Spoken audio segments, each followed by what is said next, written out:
Salam dan bahagia, saya Febriani Mewisa Putri dengan NIM 2020 008 151. Di sini saya akan memaparkan tentang cara menganalisa atau menguji data dengan uji asumsi klasik. Nah, langkah pertama itu kita kan sudah mempunyai data yang dari Excel. Nah, setelah kita mempunyai data dari Excel, maka kita masukkan ke SPSS gitu. Nah, pada uji asumsi klasik ini kita berfokus pada total variabelnya saja, tidak pada per itemnya gitu. Nah, di sini bisa kita lihat bahwa X-nya ini X-nya ini sudah saya ganti nama menjadi X1, X2 gitu. Nah, di sini desimalnya itu yang dari 2 diganti menjadi 0 semua. Kemudian pada bagian scale-nya bagian measure-nya ini kita ganti menjadi scale semua gitu. Nah, selanjutnya kita memasuki bagian yang pertama, yaitu uji normalitas. Nah, kita ke data view dulu, kemudian kita analyze. Setelah kita analyze, kita buka regression. Setelah regression kita bagian linear. Nah, pada bagian linear ini kita masukkan X-nya ini kita masukkan ke independen, kemudian yang Y-nya, nah Y-nya ini tadi gini, nah Y-nya kita masukkan ke dependen gitu.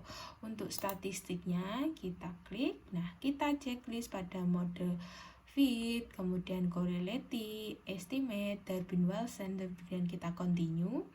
Kemudian bagian plotnya kita agak krusial juga. Nah, kita perlu diingat-ingat bahwa pada bagian Y-nya itu S period. Nah, kita S period dan Y X-nya itu yang D period gitu ya, dimasukkan. Kemudian yang di checklist itu bagian histogram dan normal probability, kemudian di continue.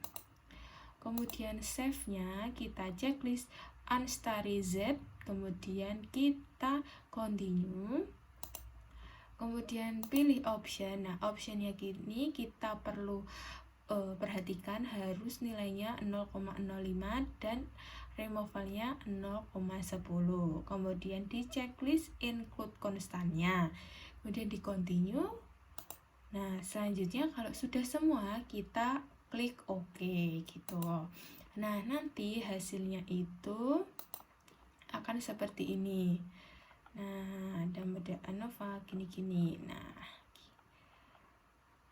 untuk bagian normalitas ini kita cara bacanya dengan diagram ini. Nah, ada dua. Nah, dengan diagram ini cara interpretasinya bahwa diagonalnya jika mengikuti diagram maka dikatakan uji variabelnya itu normal gitu. Nah, kemudian dengan normal plot regression, nah bahwa titiknya ini jika berada di titik diagonal, garis diagonal, maka dikatakan variabel tersebut normal.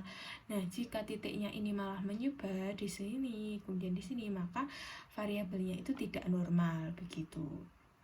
Nah, selanjutnya kita uji kolmograf gitu. Nah, di sini kita uji ulang gitu. Caranya kita klik analyze, buka analyze. Setelah analyze kita pilih non parametric test, kemudian legency dan 1 sampai sampel KS gitu. Nah, di sini yang dimasukkan itu, nah ini yang dimasukkan itu.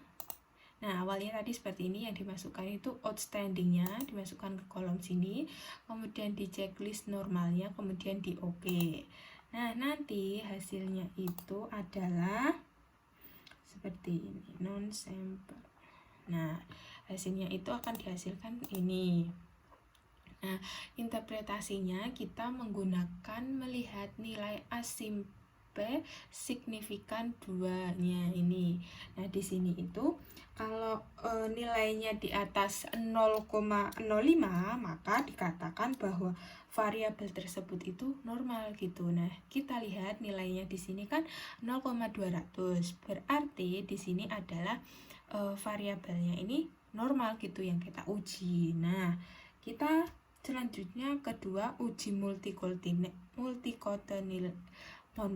uji multikotoliner. Nah, di sini kita melihatnya dengan variabel koefisien. Nah, variabel koefisien itu di atas yang sudah kita uji di awal tadi.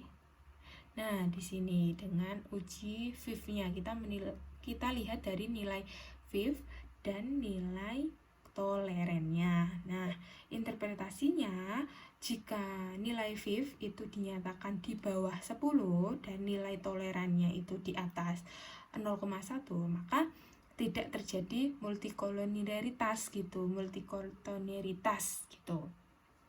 Nah, kita lihat bahwa nilainya ini kan semua di atas 0, yang nilai VIV-nya itu kan di atas nilai tolerannya ini di atas 0,1. Nah, berarti kan ini dikatakan bahwa variabel-variabel yang diuji itu tidak terjadi multikolonilitas gitu. Selanjutnya yang ketiga, uji heteroskedasitas. Nah, kita melihatnya itu dari tabel scatter plot. Nah, scatter plot itu yang di bawah. Nah, scatter plot. Nah, cara bacanya di sini kita kan lihat diagonalnya ini dengan diagonal yang ini. Nah, kalau titiknya ini menyebar, maka tidak terjadi heteroskedasitas gitu. Kalau titiknya itu malah mengumpul di tengah atau mengumpul di sini atau di sini, nah itu artinya variabel yang telah kita uji ternyata terjadi heteroskedasitas. Namun yang kita uji ini kan titiknya menyebar, artinya tidak terjadi heteroskedasitas gitu. Selanjutnya yang terakhir uji keempat yaitu autokorelasi. Nah, kita lihatnya dari model summary. Nah, yang ini model summary ini kita nilainya itu kita lihat dari tabel Darwin-Watson gitu. Nah, nilai Darwin-Watsonnya ini kan 1.884 gitu ya. Nah, kita lihat tabel Darwin-Watsonnya. Nah, di sini sebentar sedang loading. Nah, karena kan kita mengujinya ini kan menggunakan 3 variabel bebas ya, maka kita menggunakan K3. Nanti disesuaikan saja dengan yang kita teliti. Kalau variabel bebasnya ada 2 ya kita menggunakan tabel yang K2 gitu. Nah, kita kan menggunakan tabel yang K3. Nah, N atau banyak responden kita kan ada 50, maka kita cari yang nilainya 50. Nah, ini. Nah, DL-nya mengatakan bahwa 1.4206 dan DU-nya 1.6739 gitu. Nah, untuk nilai pengambilan keputusannya itu di sini 1. Jika D lebih kecil dari DL atau D lebih besar dari 4 min DL, maka hipotesisnya ditolak dan artinya terdapat autokorelasi. Yang kedua, jika DU jika DU lebih kecil dari D dan lebih kecil dari 4 min DU, maka hipotesis 0 diterima atau artinya tidak terjadi autokorelasi. Dan yang ketiga, jika DL lebih kecil dari D dan lebih kecil dari DU atau 4 min DU, maka artinya tidak ada kesimpulan gitu. Nah, di sini kan kalau uji autokorelasi ini kan yang diharapkan itu kan tidak terdapat autokorelasi gitu ya. Nah, hasil yang telah kita uji mengatakan bahwa N-nya atau nilai respondennya ada 50. Kemudian nilai D atau Darwin-Watson yang telah kita uji itu ada nilainya 1,884 dan DL-nya 1.4206 dan DU-nya 1.6739. Kemudian kita masukkan untuk nilainya 4 min DL itu kan 4 min 1.4206, hasilnya yaitu 2.4206 dan kita masukkan untuk nilai 4 min DU, yaitu 4 min 16739 dan hasilnya 26739. Nah, di sini saya menggunakan dasar pengambilan keputusan yang nomor 2. Jika DU lebih kecil dari D, DU lebih kecil dari D, benar, yang lebih kecil itu kan DU. Kemudian atau DU-nya itu lebih kecil dari 4 min DU-nya gitu. Nah, ternyata benar. Ini dengan ini lebih kecil yang ini, maka dikatakan hipotesis diterima dan tidak terdapat autokorelasi. Jadi yang telah kita uji itu variabel-variabelnya itu tidak terjadi autokorelasi seperti itu. Sekian dari saya, kurang lebihnya mohon maaf. Wassalamualaikum warahmatullahi wabarakatuh.